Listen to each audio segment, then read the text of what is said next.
அன்றைக்கு பாருங்க, பேதுருவானவன் முழுவதும் பிரயாசப்பட்டு ஒரு மீனும் அகப்படாமல் அவன் இருந்தான். அப்பொழுது இயேசு அவனை பார்த்து சொன்னது என்னவென்று தெரியுமா?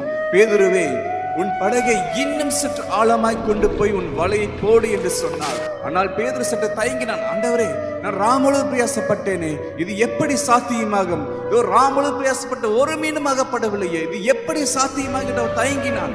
படகை இன்னும் சற்று ஆழமாய் கொண்டு போய் அவன் வலையை போட்டான். ஆனால் இயேசு சொன்னபடியே அவன் வலை கிழியத்தக்க மீன்களை இயேசு தந்து அவனை ஆசீர்வதித்தாள். இந்த நாட்களிலே உங்களுக்கு கூட இன்னும் சற்று ஆழமான விசுவாசம், இன்னும் சற்று ஆழமான நம்பிக்கை இயேசு மீது வைத்திருந்தால் நீங்கள் வலை கிழியத்தக்க ஆசீர்வாதங்களை பெற்றுக்கொள்வீர்கள்.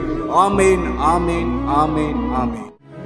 உம்மை நம்பி வாழ்பவர்க்கு ஏமாற்றமில்லை, ஏமாந்து போவதற்கும் நீ விடுவதில்லை. உம்மை